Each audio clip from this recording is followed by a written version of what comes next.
You know? So what was it like working on the set with Michael J. Fox? I haven't answered your first question. Am I like that guy?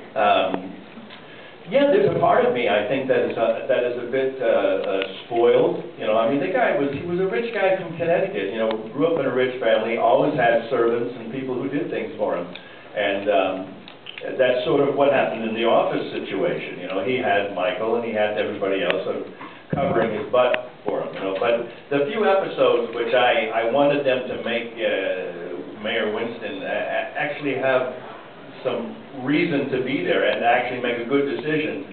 You know, if you followed the show, there were a few times in which you could see why he was the mayor, and he wasn't just some sort of figurehead, you know. It was a combination of Mayor John Lindsay, who was a mayor in New York years ago in the 70s, I think, and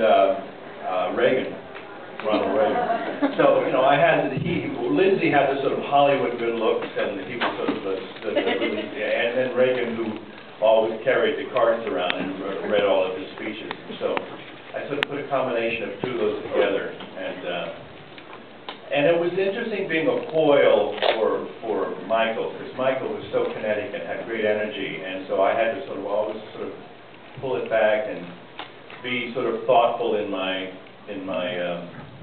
idiocy, you know. When you were working with Michael, did a lot of people on the cast know that there was a problem before he really announced it? Or did you think, I mean, it seemed like some people were saying that it was just difficult to work with him. Well, no, he had always some excuse like, well, I have Lyme disease or something, you know, and we would delay shooting, because we shot in front of a live audience, we'd delay shooting for an hour sometimes because he would just not be well enough, and we didn't know that, but he always said it was something else, you know. We didn't really know what his issue was until he really told us.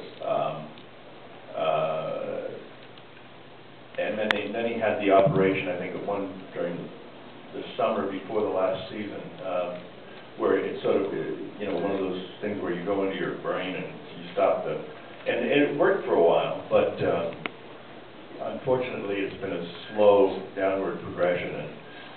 But Mike is certainly using his celebrity and power and intelligence to a great, great degree. He's raised, I think, over $30 or $40 million for the Michael J. Fox Foundation, and you know, he's really doing an awful lot to confound that disease. And one of the things about Mike is that he's really one of the brightest kids, you know, I ever worked with or I ever knew. I mean, totally understood comedy and the whole comedy genre, and he made very wise adult choices, and it's carried over into his work with the foundation. I mean, he's given his money to really cutting-edge people. He's not just followed the line, you know. I think he's going to be very responsible for coming up with a cure for his and other relatable diseases.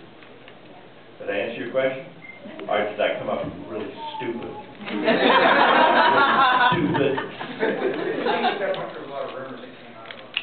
Yeah, no, we didn't really know until he, you know, brought us into his dressing room and said, you know, what he had to say.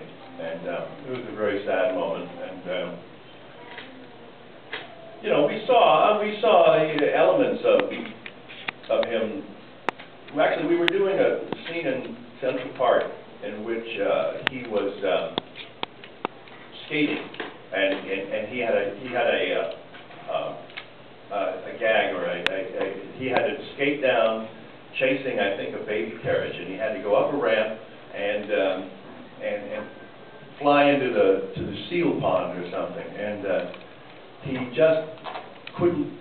He went out and he flew and he hit the end of the ramp, and it was like everybody knew that was the end of his stunt work, because he hurt himself, but not terribly bad. But he's a prideful man, and you know, he always wanted to go one step beyond and try harder, and you know, but eventually he couldn't do that stuff. It was going to really, it was potentially going to kill him, you know. want to know what your favorite memory of Rocky Horror is.